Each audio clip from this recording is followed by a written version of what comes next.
Arvoisa ympäristö- ja ilmastoministeri ja Eurooppa- ja omistajaohjausministeri sekä hyvät läsnäolijat.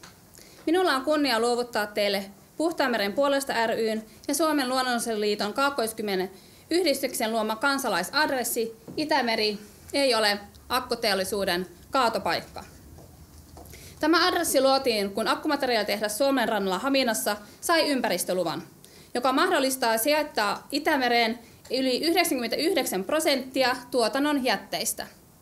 Yli 142 000 tonnia vuodessa, yli 400 000 kiloa joka ikinen päivä. Päätös oli hakijoiden toiveiden mukainen. Päätös oli meille tyrmistyttävä ennakkotapaus. Itämerelle suuri pettymys. 4 viikossa adressimme keräsi 67 421 allekirjoittajaa ja syntyi kansanliike Itämeren puolesta. Emme tietenkään vastusta uuden teollisuuden ja työpaikkojen syntymistä Suomeen. Vastustamme sitä, että suomalaisille tärkeää Itämerta ei pilata, vaan se ollaan valmis uhraamaan uuden akkuteollisuuden jätteiden sijoituspaikaksi. Emme puolusta nyt vain Suomenlahtea, vaan puolustamme Selkämerta ja Perämerta. Jos valtion omistaman Suomen malmijalostuksen ja kiinalaisen kumppanin tapa toimia hyväksytään, niin pitkin rannikkoa nousee akkumateriaalitehtaita, joiden jätteet dumpataan rannikkovesiimme. Se olisi meriluonnollemme katastrofi. Adressissa vaadimme, että tuotannon jätteet talteenotetaan ja edistetään kiertotaloutta, kuten muissa sivistyneissä maissa tullaan tekemään. Ruotsissa, USAssa ja Intian valtameren rannalla Australiassa. Suomi on nyt surullinen esimerkki. Nyt on suuri mahdollisuus edistää kiertotaloutta ja sen avulla vahvistaa suomalaista huoltovarmuutta. Kun akkumateriaalitehtaan natriumsulfaatijäte osaltaan korvaa Venäjältä tuotuja lannoitteiden raaka-aineita.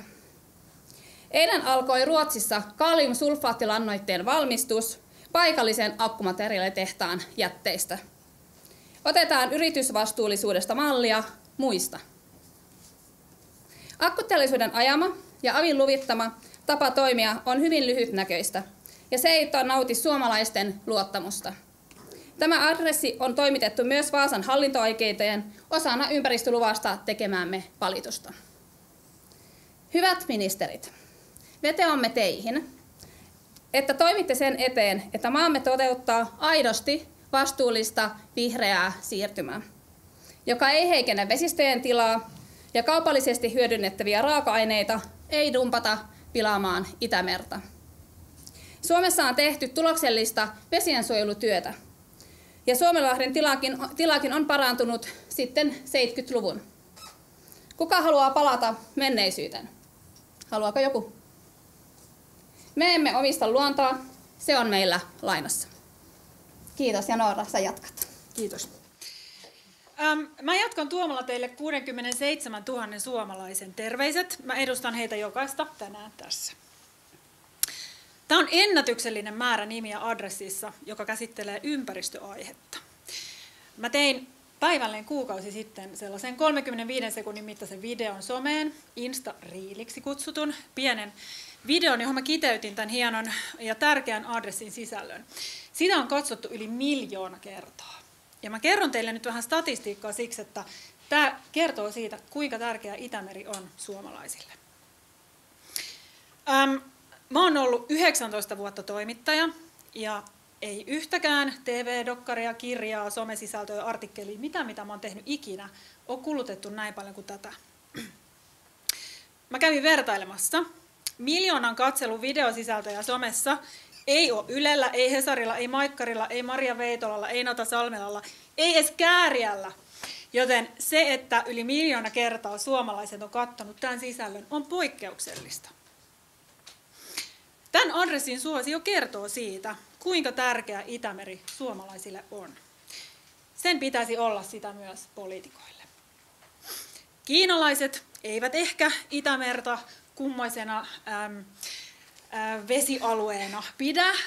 He omistavatkin 60%, jopa ehkä enemmän en muista tarkalleen, mutta ainakin 60% tästä Haminan tehtaasta. Meidän suomalaisille Itämeri on huomattavan tärkeää. Meidän täytyy sitä nyt puolustaa. On absurdia puhua vihreästä siirtymästä, kun toisessa päässä on putki mereen, josta lasketaan vuorokaudessa 7 rekkalastillista, sellaista, mikä Itämereen ei kuulu. Tästä syntyisi Suomen suurin ja väkevin sulfaattipäästö uudesta vihreästä teollisuudesta. Tämä ei ole hyväksyttävää. Me ei tiedetä tarkalleen, millä kaikilla tavoilla mereen laskettava jäte vaikuttaa Itämereen. Logiikan ei pitäisi olla se, että kun ei tiedetä, niin kokeillaanpa. Logiikan pitäisi olla se, että kun ei tiedetä, ei oteta riskiä. Mä oon toimittajana puhunut varovaisuusperiaatteen puolesta koko työurani oikeastaan. Ja me voidaan ottaa esimerkkejä. Bisfenolituttipulloissa, palonestoaineet tekstiileissä, PFAS-kemikaalit paistinpannuissa. Esimerkkejä muuttuvista kemikaalitotuuksista on vaikka kuinka paljon. Ja kun mennään historiasta taaksepäin, niin me kaikki tiedetään kyllä, mitä sieltä löytyy.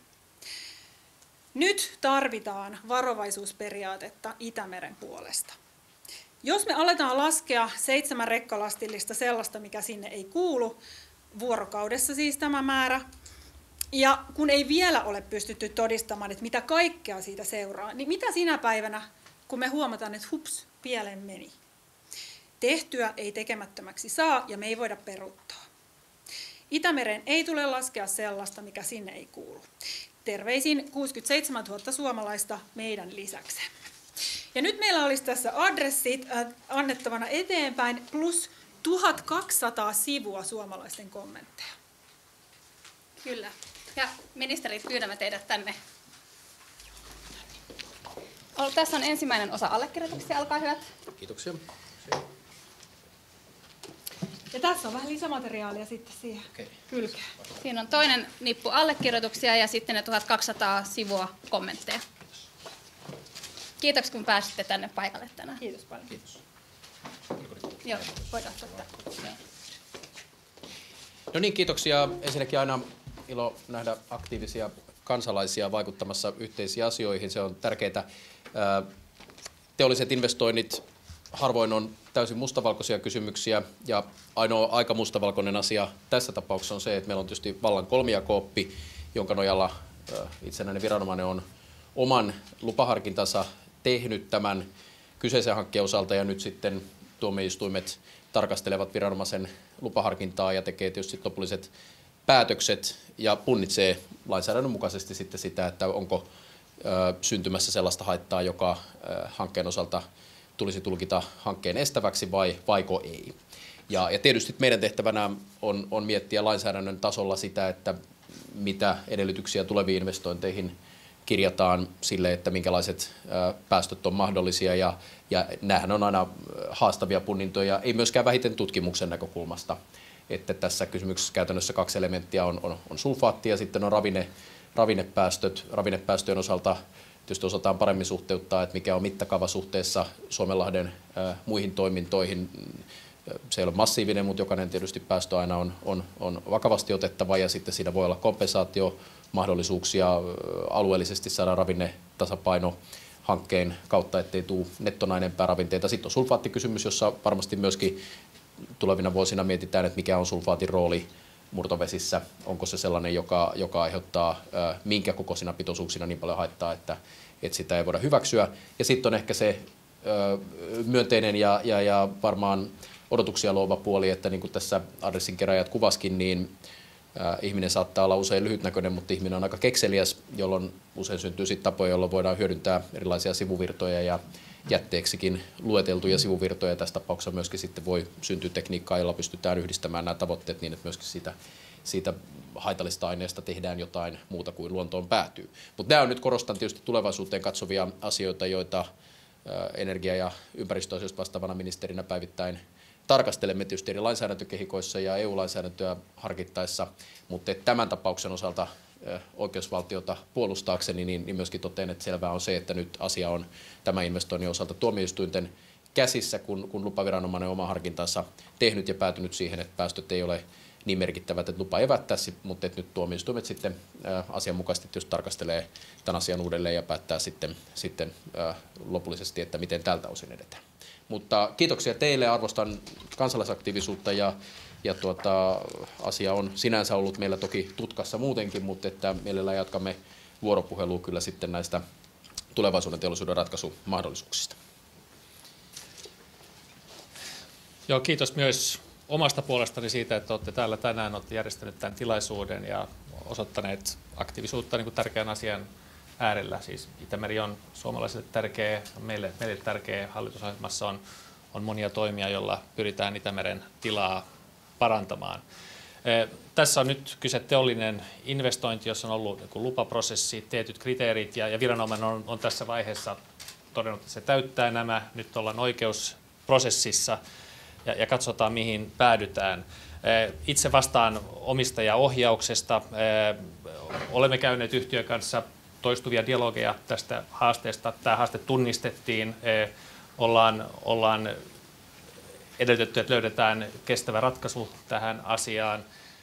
Ja myöskin siihen, että sulfaatin käsittelyyn, joka tässä nyt on niin kuin se ongelma, jossa käsittääkseni ei toistaiseksi oikein löydy ratkaisu, että siihenkin pyritään löytämään kestävä ratkaisu. Ja jos on hyviä esimerkkejä ulkomailta, niin kuin annoitte ymmärtää, niin varmaan yhtiö on sinänsä katsonut niitäkin, mutta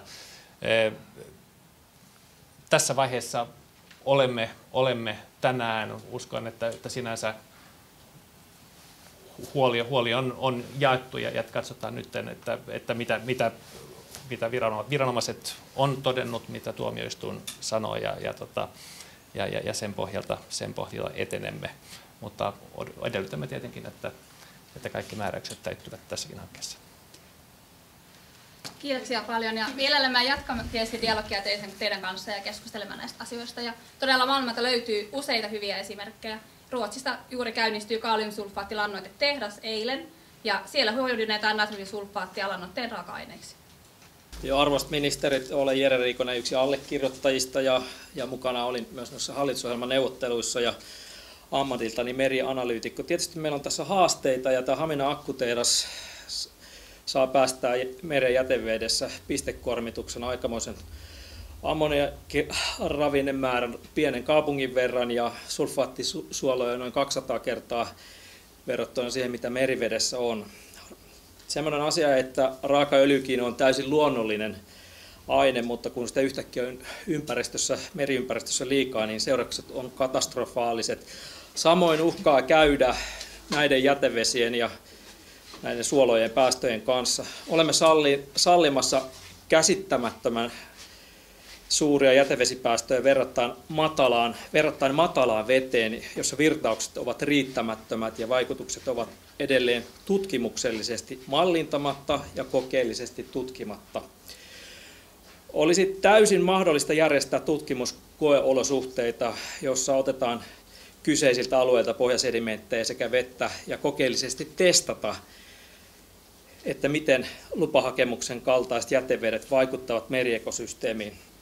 Selvityksestä puuttuu tällaista kokonaistarkastelua ja ne on osittain korvattu oletuksilla.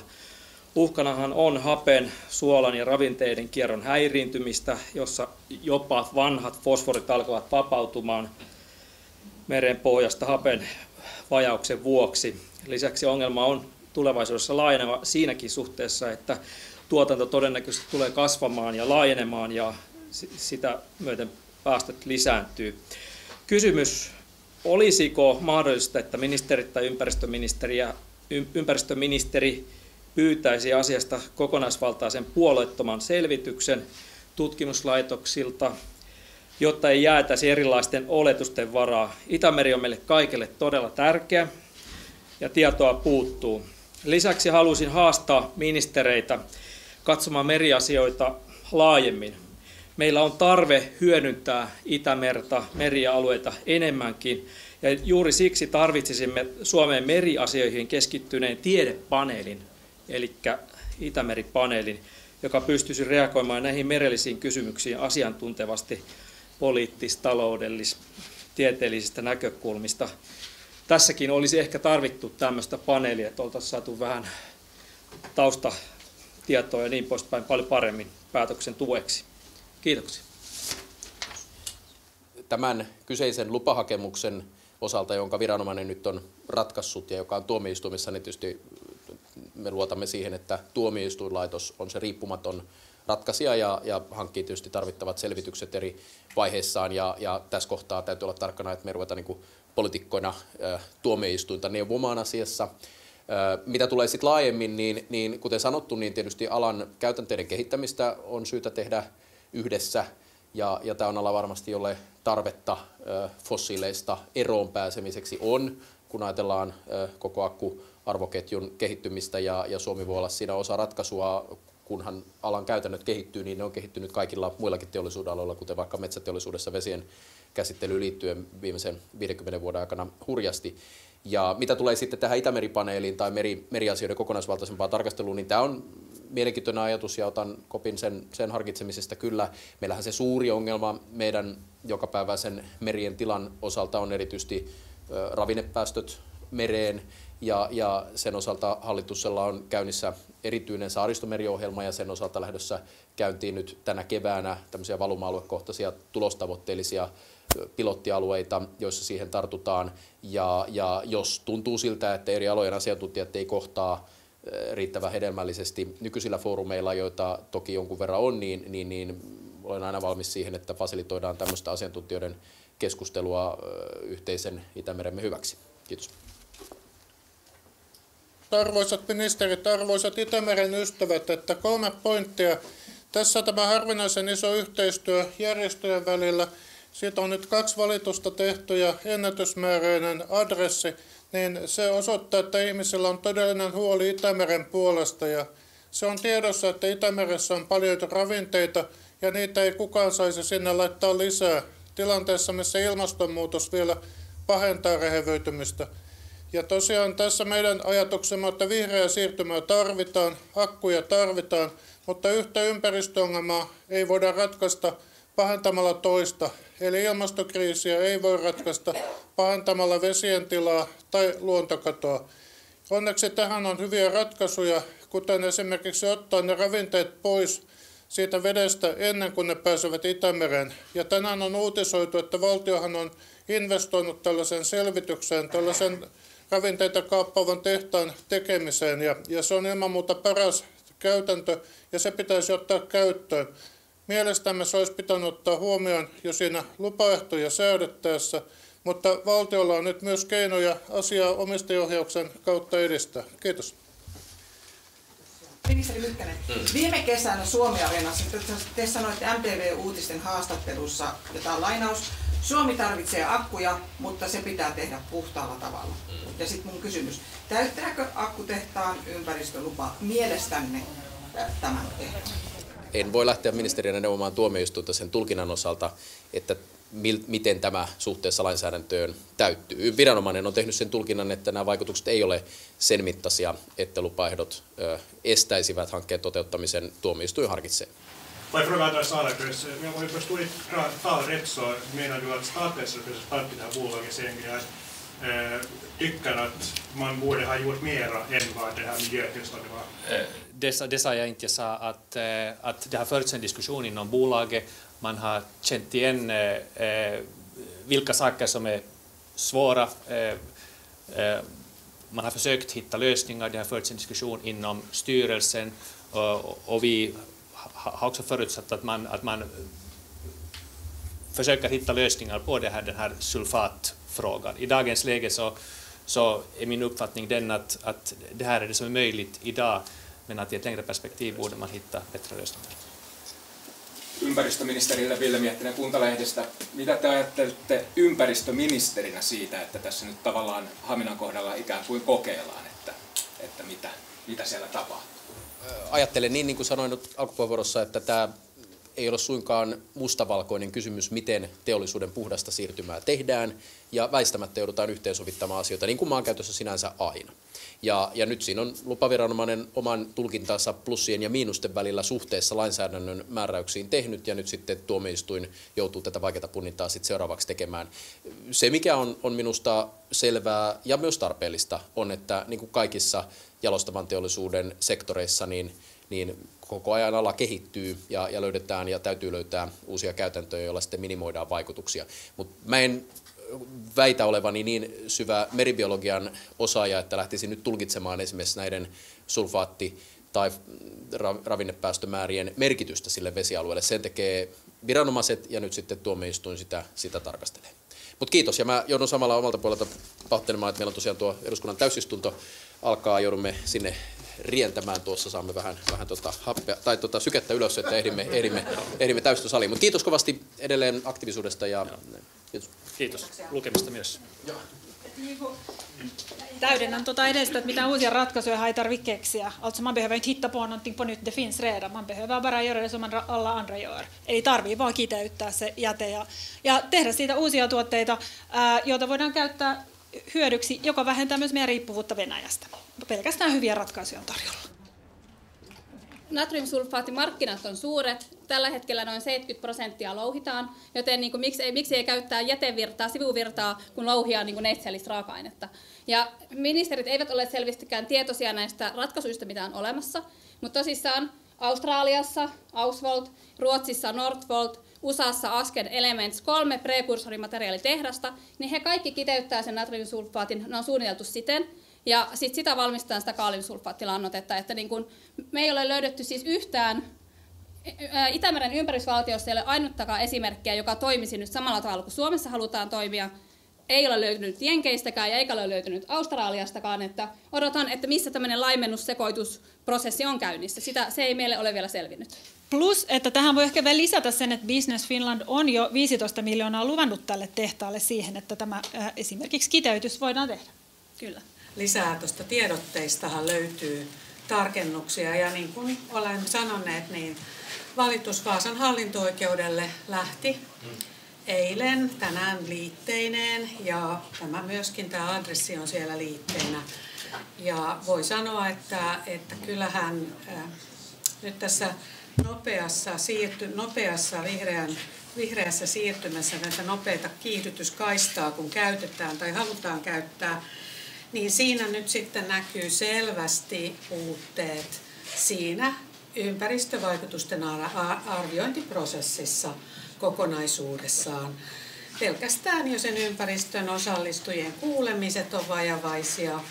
Kaikessa tässä voi sanoa, että tehdään mallinnuksia ja me ei pystytä tarkistamaan mallinnuksia, koska me ei tiedetä, mitä oikeasti sitten ne kemialliset aineet on, mitä sinne veteen päästetään, koska osa niistä oli siinä mallinnusraportissa salattuja.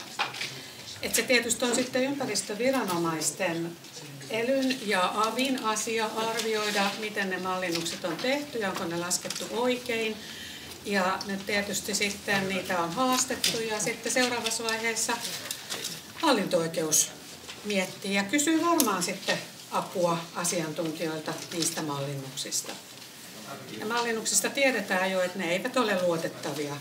Itämeren alueella siitä on useampia tutkimuksia ollut nyt tässä matkan varrella, että ei me voida luottaa siihen, mitä mallinnus näyttää, jos siinä mallinnuksen kriteerit ei ole riittävän selvät ja oikeat. Mutta hei, kiitoksia tästä tapahtumasta kaikille.